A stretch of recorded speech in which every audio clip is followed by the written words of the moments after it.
Nah, kita masuk ke metode yang kedua untuk menuliskan algoritma. Seperti yang sudah dijelaskan tadi, ada algoritma itu sendiri, kemudian kita bisa buat dalam bentuk pseudocode. Nah, lalu ini kita bisa buat dalam bentuk flowchart. Nah, apa yang dimaksud dengan flowchart? Flowchart merupakan salah satu metode untuk menyatakan algoritma, ya, seperti tadi sudah kita jelaskan. Nah, kalau kita artikan per kata, flowchart, flow itu aliran, chart itu ya bisa kita artikan sebagai gambar atau diagram. Nah, jadi kalau ini chart kita artikan sebagai diagram, maka flowchart itu adalah diagram yang mengalir. Nah, jadi flow itu mengalir. Oke, kita lanjutkan. Nah, ini ya, flowchart itu disebut juga dengan diagram alir. Jadi kalau di Indonesia kan flowchart itu ya diagram alir. Nah, langsung kita buat dalam bentuk contoh.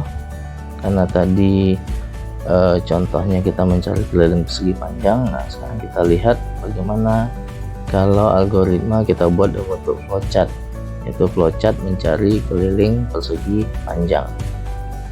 Kita lihat. Nah, ini cara kita memulai sebuah flowchart. Jadi kita mulai dengan ini diagram berbentuk elips, lalu ada kata mulai. Nah, mulai ini bisa bermacam-macam, bisa kita buat mulai atau kita buat dalam bahasa Inggris start, itu terserah saja. Tapi biasanya kalau kita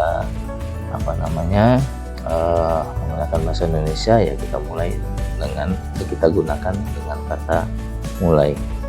Nah, lalu kita lihat berikutnya. Nah, ini tanda panah, ini yang disebut dengan aliran tadi. Jadi setelah mulai, ini panahnya menuju ke bawah. Nah, kita lihat baca panjang. Nah, lalu kita lihat ini diagramnya sudah berbeda, tidak lagi elips. Nah, jadi bentuk dari diagram ini sendiri itu punya arti, tidak sembarangan. Jadi kita akan sampai ke sana. Nah, jadi saya ulang, ini kita mulai dari mulai atau start, kemudian ke bawah, lalu baca panjang. Nah, kalau kita lihat, kita analisa, kita bandingkan dengan algoritma dan pseudocode tadi, ya ini adalah langkah yang pertama. Jadi baca panjang. Oke. Nah, selanjutnya kembali tanda panah ke bawah. Nah, lalu yang berikutnya adalah baca lebar. Nah, jadi sama seperti yang baca panjang tadi. Jadi pada algoritma dan pseudocode ini juga ada langkah ini, yaitu membaca lebar. Lalu yang berikutnya, nah, hitung keliling sama dengan 2 kali panjang tambah lebar. Nah, ini pada algoritma dan pseudocode tadi, ini langkah yang ketiga. Nah, pada flowchart kita lihat hitung keliling, ini bentuknya sudah berbeda lagi, tidak sama seperti yang baca panjang dan baca lebar tadi. Ini bentuknya adalah persegi panjang. Nah, jadi ini juga punya arti. Nah, lalu kita lihat, nah, tampilkan keliling.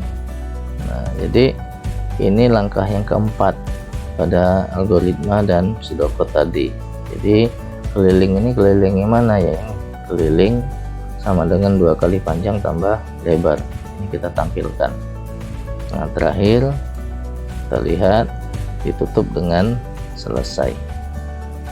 Nah, ini adalah flowchart untuk mencari keliling persegi panjang. Nah, kalau kita bandingkan dengan algoritma dan pseudocode tadi, ya di algoritma tadi ada 4 langkah. Nah, pada dasarnya di flowchart ini juga ada 4 langkah. Ini yang pertama baca panjang, lalu baca lebar, kemudian hitung keliling sama dengan 2 kali panjang tambah lebar, lalu tampilkan keliling. Nah, jadi kalau kita akan membuat flowchart, ya kita bisa memikirkan terlebih dahulu algoritma. Jadi tinggal mengubah bentuk saja dari algoritma menjadi sebuah flowchart. Dengan catatan kita nanti harus memahami bentuk-bentuk dari diagramnya. Oke, nah ini adalah bentuk flowchart. Kita lanjutkan.